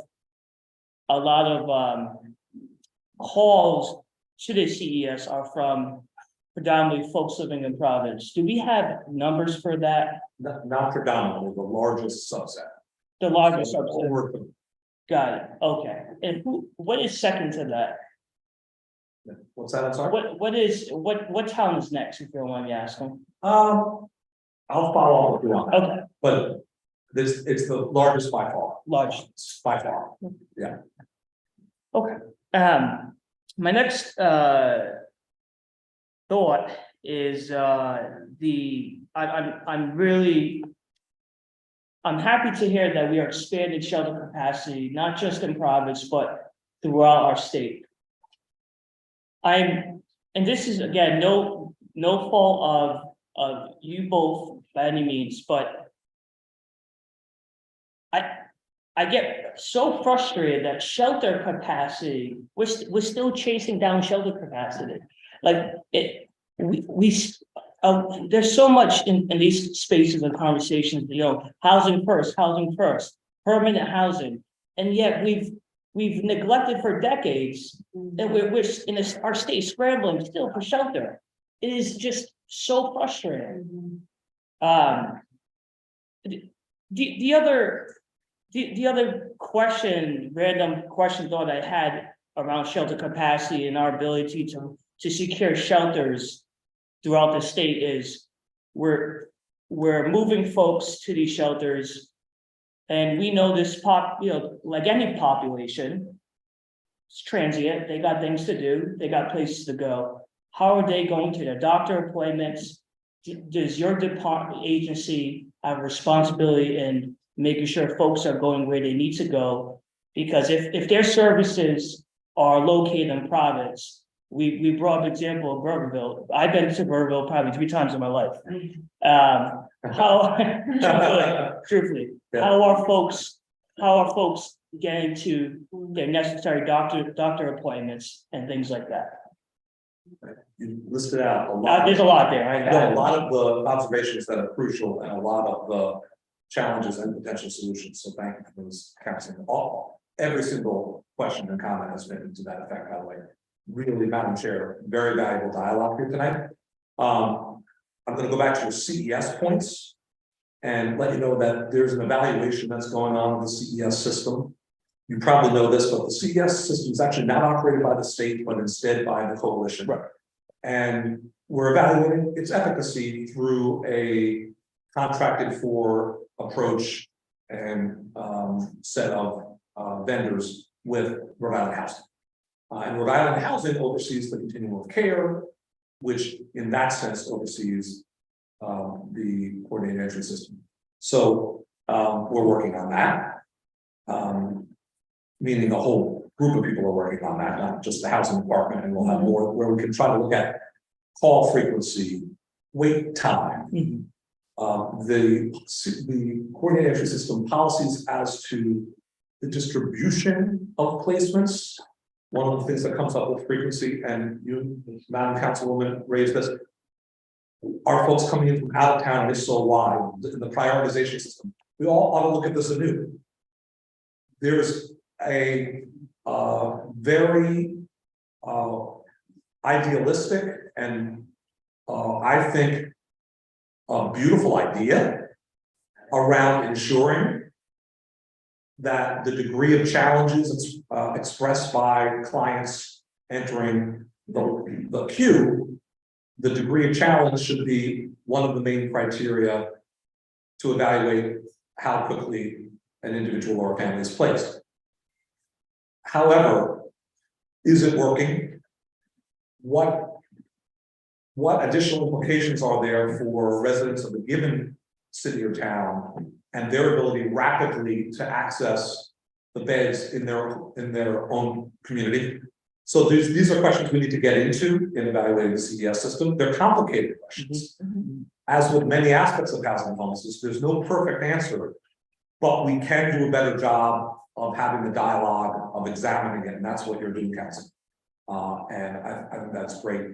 On a quick look, I believe the next ranking city FYI for referrals to CDS is Woodside, FYI, and it's single-digit percentage versus over a third. You were making a variety of other key points. Anything else that you want to make sure I respond to? Yeah, if there's, I'm sorry, just, okay, thank you, Madam Chair. So, funding for those cities and towns who host, Yes. who host folks who are unhoused.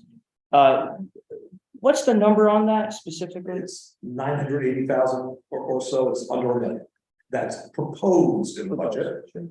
And we'd like to prove that it's effective, and it's a one-time source of revenue, but we'd like to prove that it ought to be a structural part of the system, quite frankly. Yeah, of course I supported it. Yeah, thank you. And the last question was the former Memorial Hospital. There's it's not clear as far as management structure and all of that. When will because I had a few families who were there temporarily, and I believe there was a flood of some sort, and those folks had to go elsewhere, and they only had the shirts on their back and they had lost everything. If that even makes sense, because they were already in a dire circumstance, but that flood really put them in a bind. Will you revisit that, and what is the deadline in your view as to when you would pursue potentially eminent domain to seize that? And seize is kind of like a strong word, but for the state to take over and begin to use that for the public good. Yes, we are continuing to look at it. Timeline for utilizing eminent domain, quite frankly, hopefully never, because it resolves itself in some other way. And right here together, we are demonstrating how this tool, in my view, ought to be utilized, which is rarely if ever. But the mere threat of it under complex circumstances where there might be a public benefit under these very rare circumstances, the mere threat of it might propel action. Might result in a friendly transfer, might result in a change in management. That's what we're aiming to undertake. It's hard to assess exactly what's happening with that property right now. It's complicated. There are teams of attorneys looking at it. So just to follow up, Secretary, so are we talking years in your view because we don't have years, and that's a great space to house folks. Right. No. In your mind, how long are we going to wait until the internal management resolves this? Yeah. Before the state? Hopefully not years, but and by the way, we continue to demonstrate how we do need a toolbox with many tools in order to make things move rapidly. We need dollars.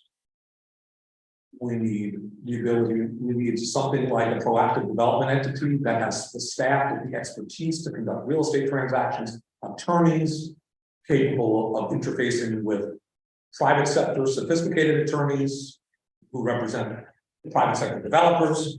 We need all these things, and sometimes, very rarely, we need the looming threat of eminent domain so that folks know we mean business, to be utilized only as a last resort, hopefully never. So we're demonstrating this here with this conversation. Having said that, we're aiming to move expeditiously, but we can't promise it because the court system will no doubt ultimately govern this. There's going to be litigation. Unless something very friendly happens, that's possible. So therefore, what are we doing? Looking for alternatives. Looking for alternatives that don't involve this mess And we are looking in a variety of places. And again, I know I made the point, it just bears remaking. We need your help. Providence locations and locations beyond. I mean, ours is a small state. You know of other locations, even beyond the bounds of our capital city. Where do you think we ought to be looking? That might be an ideal place for emergency solutions, shelters and centers for folks experiencing homelessness, and permanent solutions. Where might we build more housing in our state? Because we have these intersecting challenges, the lowest production rate in the country. Thank you so much. Councilman, are you all set? So thank you. Mr. Thank you, Okay. Councilman. Right now, I'm gonna move on to item number 2, and I'm gonna ask the clerk to please read it. Public comment. So I want to keep public comments very short, and if you have questions that are even better for the committee. We have not walked through water, so I appreciate both of you and Hannah just really hanging in there with us. This is how important it is for us to entertain conversation with you tonight, so I appreciate you being patient and taking our questions. Thank you, Madam Chair. Right now- We welcome that. Thank you so much. Right now, I'm gonna start with Ryan Crawford. Madam Chair, can I just have whoever speaking come up to the table? Yes, I will, dear, and identify themselves for the record. I will do just that. Ryan, could you please come to the table and identify yourself for the record, please, sir? Could you also just write your name, just so we have for the record? Sure. Secretary Pryor. Let's see what. Secretary. See that. What's name? First and last name and whatever you. Great. Just two things. Thank you for being here. One is. Please identify yourself Oh, for the record. Yeah, you okay. just say your name out loud. Wrote it down. Spell it. That's. Ron Carlson, here, I'm resident of South Providence, for 56 years. And also a member of South Providence Neighborhood Association. So, one of the most important things I think is safety. And, you know, in the South Providence Neighborhood Association released an assessment just recently, which talked about safety, being provided at one location, that was concerning. But what I wanted to talk about is just very briefly, there were 5 recommendations that we feel, if you haven't received the assessment, we can send that to you. I would love to talk to you about it. The 5 recommendations that we feel can actually help the system as a whole. Because one of the things that when you look at the policies and procedures for the Rhode Island COC, there is an assumption that the places where individuals are being housed are safe.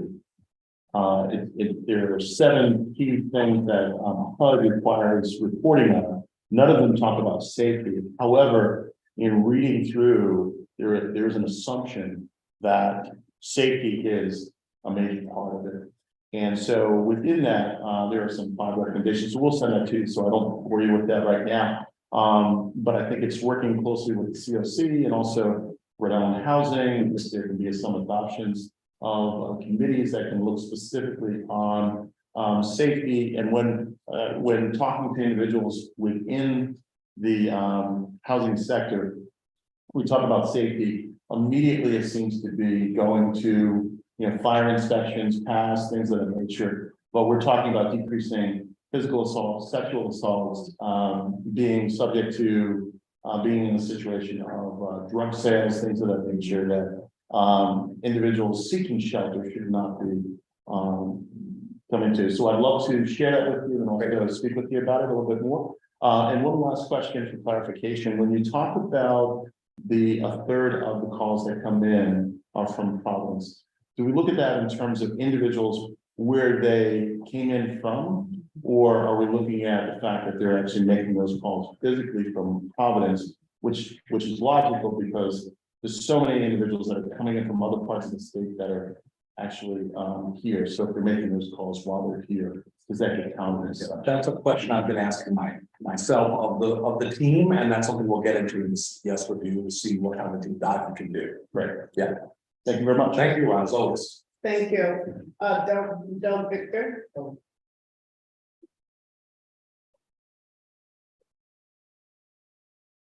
I will, thank you.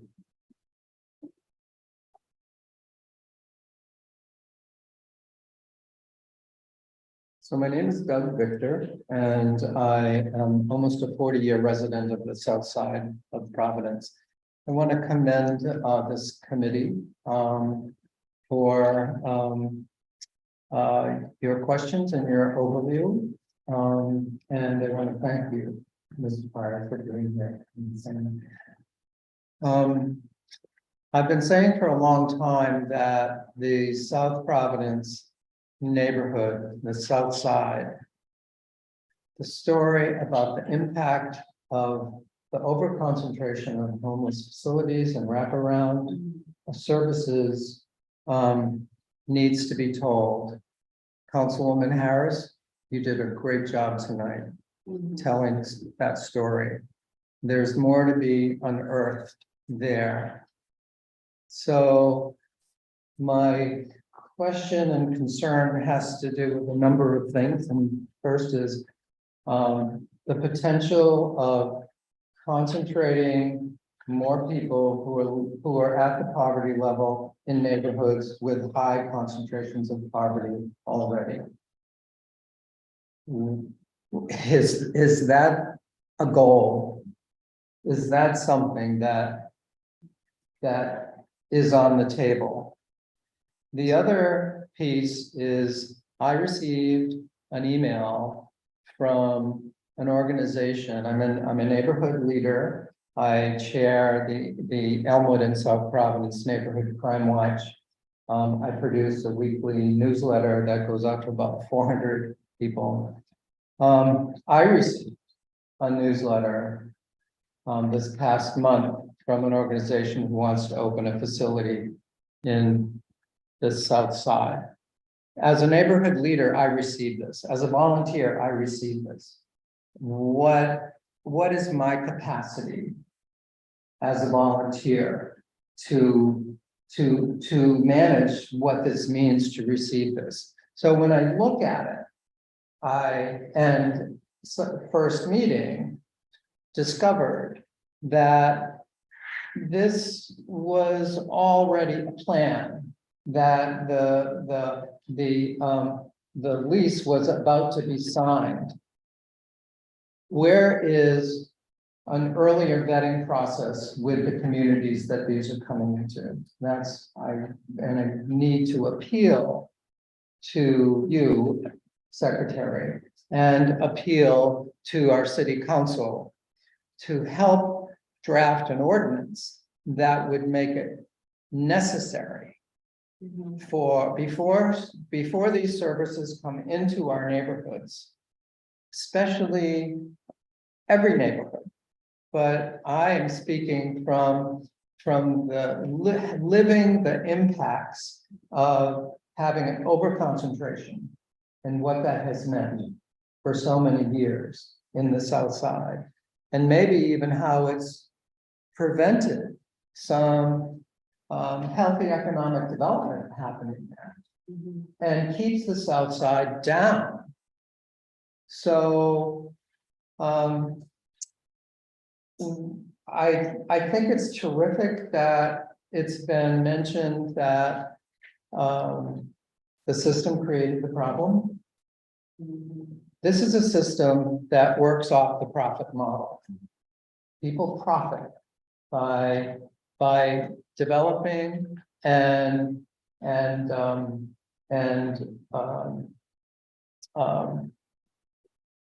developing housing. Can we pull together a think tank of people who can critically come up with some non-traditional, historic, systemic solutions for homelessness? There are those happening. In the city of Honolulu, for instance, there is a homeless community that is self-governed. And it is a community. It is a people who need who need to be in community with other people. There are rules, and if people can't abide by those rules, they're not welcome there. Or they're told, you want to be part of this community, you can't do this because it's destructive to the community. So there are models out there. So I'm appealing for these processes that are looking at these things to really think about how this can be re-envisioned. If not in whole, in part. And I would ask also that in your presentation, you mentioned other stakeholder participants. Well, I'm not another stakeholder participant. I'm a resident. I'm a community leader. I would ask you to name in your reports and ask the council to think about including how residents and neighborhood leaders are included in this, because it's not just our city council people who are doing the work. We are also doing a big share of it. And we know the city council people don't get remunerated very much. Well, we get nothing. I'm not asking for anything. All I'm asking for is that communities are included and communities are respected.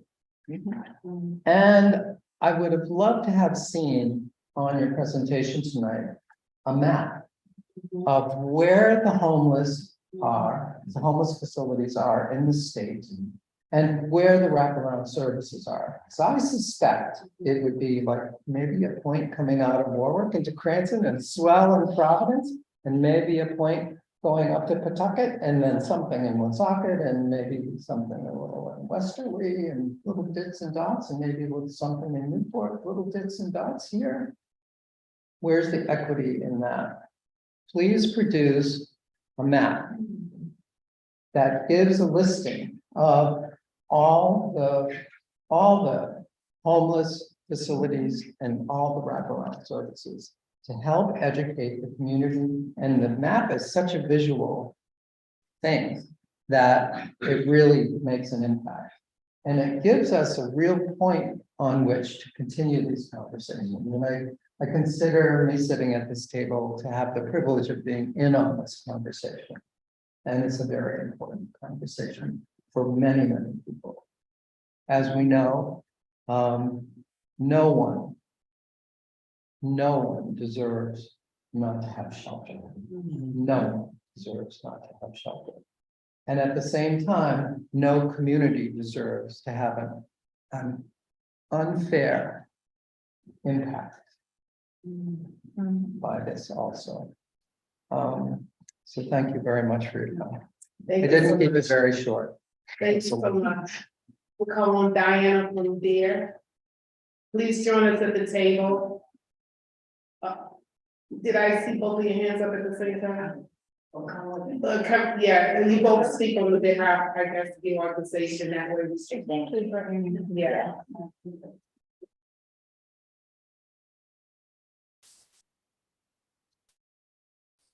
After signing in, please repeat your name for the record.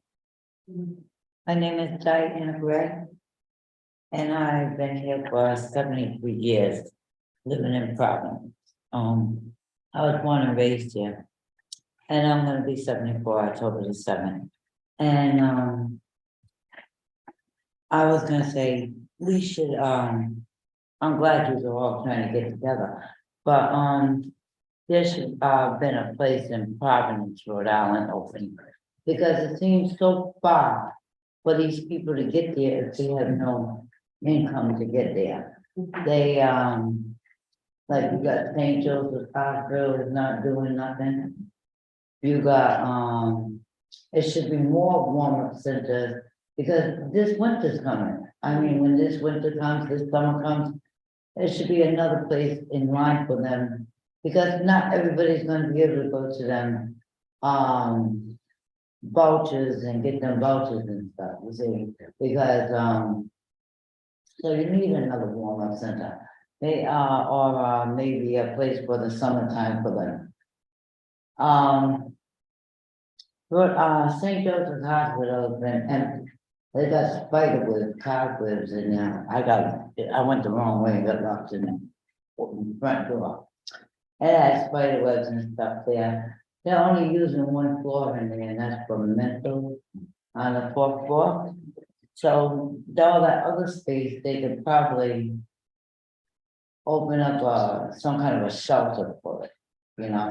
But what I was gonna say is that, and housing, there's no tenant association groups there. And managers don't have well, whatever the person says that lives there, they eject to it, then you can't have it. You can't do what you want to do. So, and make it a little easier. Other people from the outside, like you guys, maybe you should go into there and have people, the tenants, come to one of yous in a room in the community room by yourself, so they can talk about what the managers are doing to the tenants. I lived in a building for 18 years. I'm gonna be evicted in 26. They're trying to. Because some of their rules need to be changed too. Like family members. Nobody wants to throw their only sister's child out if the sister died. Okay? You're not gonna throw your child out in the street.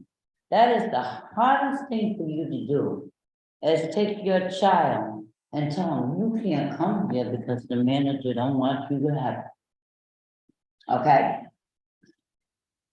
Like some people say they kill for their family, right? I got a lot of funerals and stuff.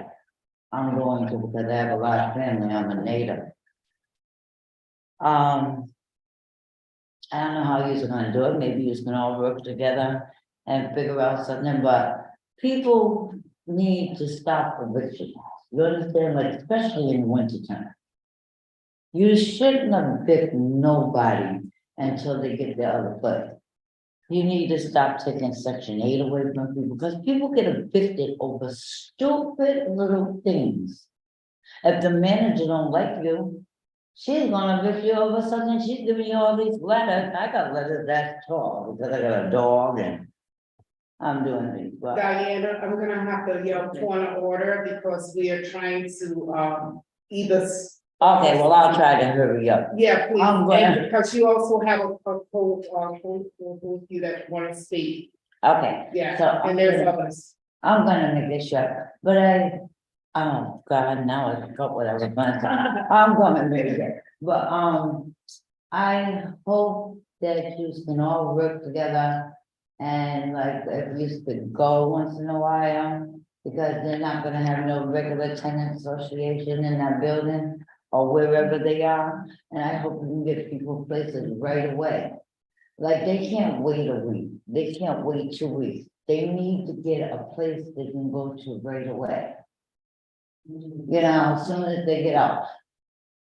It takes a long time to wait for a building to be built. Yes, it does. So it'd be good if we just take one of these empty buildings and just put families in there quicker, because people are getting evicted every day. And there's more and more out there. If it's not for a mental problem, it's for a hospital problem. But they're getting evicted every day, so we need help right away. And that's all I got to say. I'm sorry. Secretary Pryor, if you don't mind, thank you so much. I just want to grab the floor real quick. Is there any outlet that community members or the public can probably send messages or some suggestions to you or your secretary, your assistant secretary, Hannah? Maybe Absolutely, yeah. like, yeah, you have a There are website. 2 team members here, Mhm. Kat Perez and Joey Lindstrom. Who's Caparez? Oh, stand up, please. Stand up so we can take our eye on you. How you doing? We sort of know you, but thank you. We want to identify the folks that he's identifying. Julie Lindstrom, right next to Kathy. And thank you for being here. Thank you. I didn't know you had such a good crowd with you. I had some interesting stuff earlier. Is there any way the community to have a lot of passion around things that they observe every day in their grassroots level to be able to connect with you? Yeah, of course. Okay, Yes, and Kat and Joey can give you contact information. awesome. So, for the record, identify yourself and Yes, my name is Terry Wright, and I am the housing organizer at DARE, Direct Action for Rights and Equality. Thank you for having me. Housing Secretary Pryor, thank you. I'm Mary Kay and Housing Task Force. A lot of what I would like to articulate is maybe has already been said. So the two things that are on my mind right now are properties causing blight that aren't being used in neighborhoods. We do a lot of outreach and door knocking to make sure that, tenants and homeowners, are aware of the free lawyers that are offered if they're going through foreclosure eviction. And I would like to see a campaign come from those blight properties just sitting there. I even came up with this phrase and everything: use it or lose it. Because there's a whole property development like structure on Dartmouth Street. That's not being used. But here we are in homeless crisis. That's overlapping. And I'm sure there are plenty others around the city. I do take pictures when I come across like buildings that are just sitting there in blight. Why? I'm sure they're an environmental hazard to the neighborhoods that it's sitting in blight in. Also, not in my backyard type of politics. I just want to say that it should hold no weight when we are in crisis. Homeless and unsheltered people live in crisis without housing.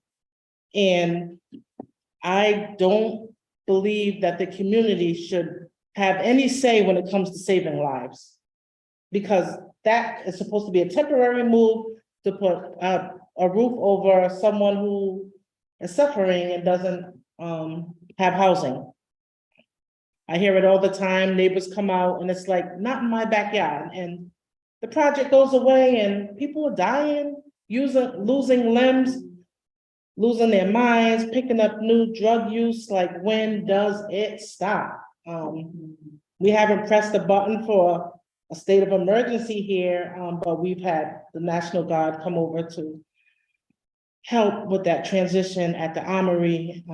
I wish something better could have come out of that, like making sure that everyone who used the Armory has a place to go, or having opened up another place where people actually go. Because I know there are some folks who are still out there forced to live outdoors because there aren't enough vouchers or shelter space. It's almost like we're hustling backwards here. And it's just really, it's frustrating. Many of us, we go home every evening when buildings out there that are sitting empty, people are forced to live outdoors. So I just want to leave that with you. I'm sure we all know that, folks are forced to live outdoors, but it's a serious problem. And sometimes there's no coming back from it, and people are losing their lives. Emergency doctors and personnel, they're exhausted. They have their regular triage patients, and then you have patients who come in that are homeless. They don't know what to do with themselves. Some of them are cold or just on a brink of dying from heat exhaustion. So what do? You have the Providence police who, I want to use the word on overkill, but they're exhausted because of the influx of 911 calls from the conditions that people have been pushed into without any immediate solutions. There's no urgency in this housing crisis. So I just really wanted to paint that picture. It's a reality. My son lives couch to couch right now. He's homeless. I do the best I can. And if I did a little more, I think I would be out there with him, one paycheck away from being homeless myself, because we're not even at a livable wage yet. So I think as a community, as a state, we can definitely be doing more for folks who need that type of help. Thank you so much. Thank you. So I don't want to cut anybody off, but, okay. I'll be very quick, I promise. We're calling Steve. Steve, you don't mind joining us at the table? Yeah, please. And as, you know, like the rest, you would state your name for the record, please. I'll be fast. My name is Steve Walquist, and I'm with Pryor, Rhode Island, and I just had a few, as people spoke, I had just a few notes I was taking, and I thought you might like some context for stuff. When the armory closed, according to Eileen Hayes, she said, quote, "We were able to place about 30 folks at a motel, another 20 in other shelters. We have 10 more folks we have to bring to the motel today when we can find them because they lost track of them. And we gave out about 20 tents." Right, so those people were left the armory, went directly into, full outside homelessness. One of the reasons people come to Providence, and I think this is important to know, is because if you go to any shelter, there's a list, usually on the door or in the bathroom, it'll show all the places you can get free meals. Right, every day but Friday, somewhere in the state, there's a free meal. To get there, most of them are in Providence, and to get there, you take buses or public transportation, because many people who are homeless don't have cars. And so when we take people out of Providence and we move them to Barville, there's one bus that goes to Barville and back each day, right? One bus goes in, goes out. I think it leaves around 7, comes back around 7 or 8, and that's it. So if you miss that bus, you're in Barville, right? And there's no free meals in Barville that I know of because they don't have that infrastructure and support. Same for doctors, same for your job. I know people who are homeless in Woonsocket, for instance, they have full-time jobs, but they live in tents. And because they don't have, maybe you have addiction issues, maybe have other things, but they can't live in Providence. I know a person who lives at Harrington Hall. He works in Woonsocket. He takes the bus 2 hours there and 2 hours back every day to go to Woonsocket. Never misses his job. He's very highly regarded where he works, but this is his life, is 4 hours a day on a bus there and back. I've known people who have died homeless, frozen to death. I know people who, I know a man who told me that the best thing that ever happened to him was frostbite because he lost his fingers and toes. And as a result, he was put to the top of the CEF list and he found housing for the first time. So to him, losing his fingers and toes was the best thing that ever happened to him. He's very happily in housing now, supplied because of that. Another thing to remember is that when the armory opened, it drew people to Providence. So if we're talking about people coming here from other places, for instance, know that people used to be housed or living outside places like Woonsocket, and then they were evicted by the mayor there. And their house, their tents were literally plowed, their possessions tossed away. Same thing happened in Warwick, by the way. The mayor of Warwick says there were nobody living there, but don't forget, you can walk into my house right now and there's nobody home. And you can say, nobody's living here, let's plow it over, let's throw all the shit away, right? Stuff away, sorry.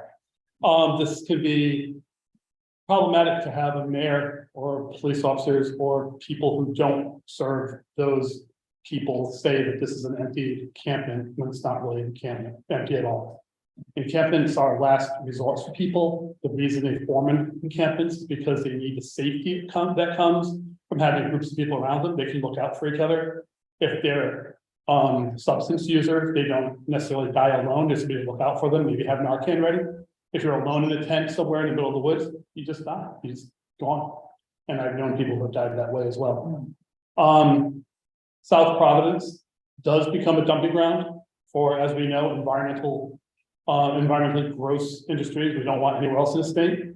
They put it there because poor people tend to live there and because they can't fight back. They don't have the organizational skills, they don't have the power, they don't have the clout in places like this or the state house or politically to say, hey, we don't want it here. And it's also why we put places, like crossroads and stuff there. Not only does it, so it's a snowballing effect, right? It keeps growing and growing. And I also want to point out that it isn't NIMBYism necessarily to say, hey, what's going on in South Providence? It's NIMBYism in all the other places like the east side, who have got the political thought to prevent that from even coming up. They don't even talk about that. No one's saying, I mean, I've never seen a tent at Lippet Park on the east side near where I live last more than a day. Because they are immediately evicted by the police. But if a tent shows up in a park somewhere in South Providence, it's gonna stay there for a while. And there's a reason for that. It's the same thing if you think back even a little while ago when marijuana trucks, white kids smoking pot were basically picked up, driven home and told, you know, and then black kids were just taken to the jail, they're just thrown right into the system. We know this is the way it happens because this is the way it happens in this. And the last thing I'll say is that, as we're making some of these deals to get housing, yes, you guys in this, we should watch out because some of the people that we're signing deals with are notorious slumlords. You know, the person, I think, I forget which group it is, maybe it's Open Doors, maybe it's another one. They're signing with a guy named Zuby, and he is just like one of the worst slumlords in Providence. He has a terrible history. I don't know if anybody's covered him or but I've written about him, and his stuff is terrible, and he just stands to make so much money from this. And we really should think about how we're going to do that ethically as well, because I don't know. He would be somebody I would not mind seeing just take his property and do something better with it. He's not doing a good job. And that's all I have to say, and I apologize for it too long. Thank you so much. Thank you. Thank you. I don't want to cut anybody off, but it is getting late, and again, I'm so sorry, we never offered you water, never. So that's not fair, but we appreciate everything that you have been able to bring to us. We appreciate even the ideas that you have been able to, you know, also exercise with us, and we also want to make very clear that we're just not here just to say that we're here. We're here to really work like yourself, like both of you are, you know, really move this needle forward. Feel that. Totally understand that for years and years and years and years, this has not been a priority. Yes. We are in an opportunity right now, and especially with the energy you can see in this room, the suggestions and people who are able to feed into it. So by all means, you're not alone. However, we really want to see some things come out of this. We don't want this to be your last visit, and I promise you're gonna have water and if you haven't eaten supper, I promise you that too. But you have to come back and stay engaged with us because we are trying to get through this. This became an emergency for us because of one of the people said the shelter closed. I mean, the women's center closed. So it became a priority to talk from this level with the continual care and with the coordinated interest system and Rhode Island Bill of Rights. We've been able to just try to understand that for us, we're in discovery. And it's no, we don't have any change or idea that we don't know exactly how this is going to end up, but we hope to have the best impact there is without money, without over concentrating neighborhoods. With state itself concentrating on transportation, we heard that twice or three times. I heard it over and over. For people who are traveling beyond the Destiny point of Providence, right? You said something that was very that we already know.